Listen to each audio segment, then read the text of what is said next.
to the customer panel, and we've got K3 customers here, and we're going to be talking about the grand world of consumers. So to kick off, I'm going to ask my three colleagues on stage to introduce themselves. Hi, I'm Rob Walsh. I'm the head of IT for Wasabi. Wasabi's a 10-year-old sushi and bento company centred in London. We have 40 stores worldwide, 37 of them in London, 2 in Leeds and 1 in Manhattan. I joined in September last year, and there was a project underway to replace the point of sale system, and we signed contracts with K3 in December, and we opened our first store on the new system on the Maybank holiday weekend a few weeks ago. Second store last week and third store next week. So I'm not quite sure how I managed to be here today, but I am. Thank you very much. Hello, I'm Julie Price, IT Director at White Stuff. I've been there 1 year now. The company is 30 years old. It started in Val d'Isere, I believe, 2 ski bums, and now it's a clothing retailer, mainly female, but we have men and also some homeware. 100 shops, about 50 concessions, John Lewis and House of Fraser mainly. We've got about 12 concessions in Germany, in the Karstadts out there, and a couple of shops in Denmark. We've been K3 since 2011, 2012, and it basically runs our business, so the whole ERP, everything less website effectively. Okay, thank you very much. Okay, my name's Paul Mckeown. I'm the project director for Countrywide Farmers PLC, and I'm running the Fusion project, which is the delivery of Microsoft Dynamics AX right across our business, pretty much replacing all of our legacy systems, which is due to go live in November. Countrywide is a rural supplies and services business. Has been in existence since 1902 in various forms. We've got about 55 stores, UK based at the moment. We've not forayed into the international market yet, but that may happen once we've got the systems to enable that. Right, we're here to talk about the Omni-channel experience. When did White Stuff begin having a website or and then having a transactional website? Did you have a marketing website to begin with? I know it would be before your time. It was before my time, but I believe they went straight into having a transactional website. And about, James, 4 years, 5 years?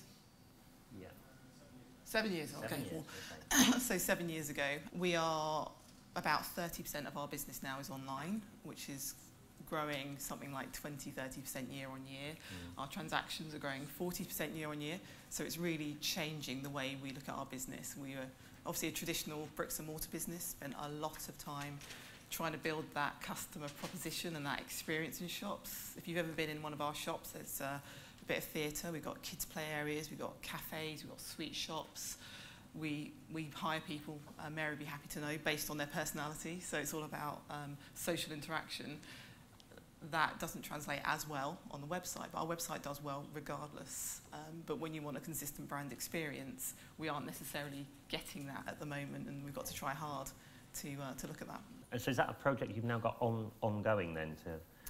Yeah, I mean, it's to look at how much we can translate online, and we know it's going to be different, it's going to be completely different, but there are some things that can be done. So yeah, we are looking at that. We've grown our teams, we've got different skills in place now, so we can start to focus on that a bit more. Okay. So what can you do as a matter of interest then? You said there are some things you can do. So some of what we're trying to do is, at the moment we've got, so our product advisors are about making sure that someone doesn't leave the shop with something that doesn't suit them, doesn't fit them.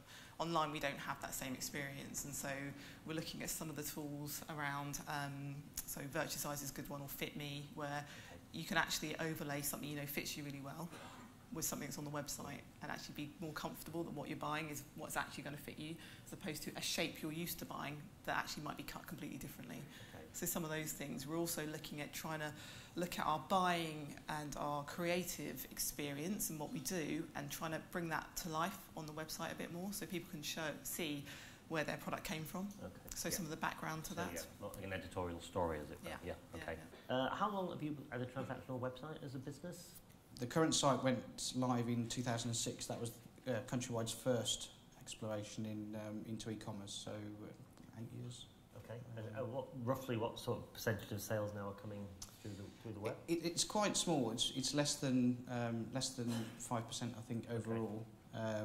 But it's growing exponentially year on year, and I think a lot of that is due to our products are all nearly always sold with service.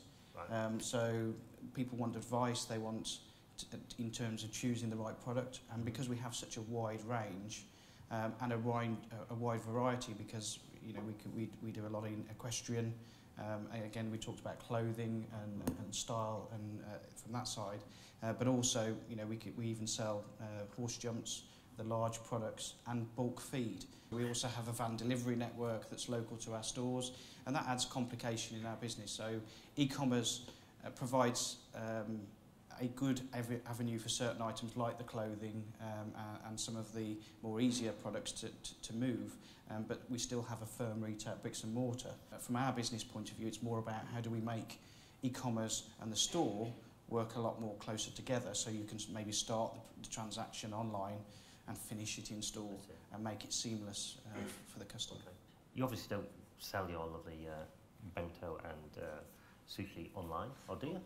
We do have a delivery service. So around the postcodes where we have a store, about 25% of our stores are production stores. So the food's delivered every night. The chefs start work about 3 in the morning to prepare the sushi. How professional would you say retail is compared with some other areas you've worked in? And then specifically, what's K3 doing for Wasabi? Because you said the business in its 10 years has been run pretty much on instinct. Yeah, so I mean, you've got an entrepreneurial background, so a single owner, entrepreneurial background, who's found a need and met that need and built it around hiring some brilliant people, which is fantastic. As the growth has occurred, then some of that growth has worked well and some of it not so well at all. And just trying to figure out, okay, how do we grow this business on a national basis and on an international basis with some predictable results. The plans that are now afoot are particularly around national expansion, going to those high footfall locations, whether there be high streets or train stations. Yeah. Also, opening up in an airport and things like that, which will require us to understand what's happening in that store at much more level of detail. What's the one bit of vital information you as a company would really like to get? One of the things that we talked to K3 about when we first met them last autumn was understanding our queues. So we're in a lovely position that our product is very popular. The sushi and the bento, it's fresh every day and sells very fast, but it does mean that we have people queuing for it in typically small shops, which can get us into all sorts of trouble with landlords. And so looking at mobile POS and looking at customers serving themselves with apps and the like, but also just really understanding what's actually happening in that queue. Are people queuing efficiently? How long is the dwell time? What walkouts are we getting, if any? How is all that working? And that's the real nugget. How much do you know about the white stuff customer? In the last year, we know a lot more because we've been collecting data in shops, but we've not really understood how people work across our channels. So over the last year, we've got a lot more insight into that, a lot more data. I don't necessarily know yet whether we know what we're going to do with it. So we've got a lot of data, we're collecting a lot of data. Part of what we're doing at the moment actually with K3 is putting in a new BI, so we're replacing old BI, putting in a new one. We'd spend weeks trying to get to an answer and it's moved on, right? So so we're in a much better place already, even through the testing phase. We know we can get to those answers much quicker. We will then be marrying that with much more of our customer data to get some proper insights as to how people shop us in events. Are they coming back only for events? How much are they spending at those events? How loyal are our customers really? Or are our loyalist customers really our discount customers, and they aren't the full price customers anymore because they're so used to the way we work with them. They only shop with us for that season. They'll buy everything in that season and that weekend when we're doing the special event for them. Yep. And we know that happens, we just don't know how much. Okay. So there's a lot more information that we need. What's the one thing you'd like to know about your customers that you don't feel you know at the moment? I guess it's how much interaction the customer has before they come into store, and how much of their experience starts online, remains online, or how much of that their store presence is caused by online, so that we can make sure the experience works best for those customers going forward. How would you sort of sum up or describe the rate of change that you as a IT director are having to deal with? It used to be really clear how you got customer feedback. It used to be on a dispatch notes returns form and a tick box explaining to us what was wrong based on what tick boxes we allowed them to tick. And now they will be leaving posts on Facebook, there'll be tweets coming in, they'll be leaving us reviews, they'll be phoning our contact centre, they'll be writing all over our dispatch note because they want to communicate with us, as well as emailing the CEO or me or whoever's name they've got hold of. And that's a challenge, because actually there's probably some really good insights in there. It was much easier when I just had a tick box that said it was too big, it was too small. Now it's much more freeform. How do we pull that together? It's all valuable stuff that they want to tell us, we want to hear. Anyone got any questions for any or all of our panellists up here? Paul Hawkins from Hardy Retail. Quite interested in the Wasabi idea of the monitoring the queues for the POS and your use of loyalty cards and sort of out of the shop experience, as it were. For the customer.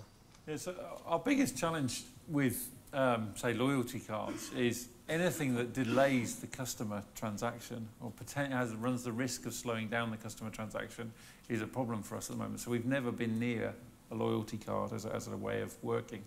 So we're now looking with other technology and also using the BI suite from K3 and pulling together some footfall monitors, some MAC address trackers and all that kind of stuff, just to work out how many mobile phones are in the building, where exactly they are in the building, to look at our dwell time and pull all of that together so we can start to correlate what's happening in the POS with what we can see in the store. Even simple things like we discovered that all of our CCTV was set up to look at our product and none of it was set up to look at our customer.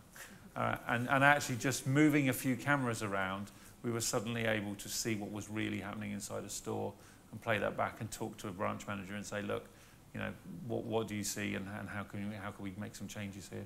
What business do you look at and think they're really good at the customer experience? John Lewis, for me, I think does it in terms of the store versus online experience, which is quite close to how we want to operate in terms of that experience, albeit different product set. But they seem to have it right in terms of their customer service, their delivery offering, and it's about having all of that together, I think, in a seamless operation right across the channel. It doesn't matter where you're purchasing from, whether you're online, through the call centre, in the store, you must be able to offer the same service across all of those channels, and I think that's what we are aspiring to within our business, making that customer experience as seamless as possible across all the channels.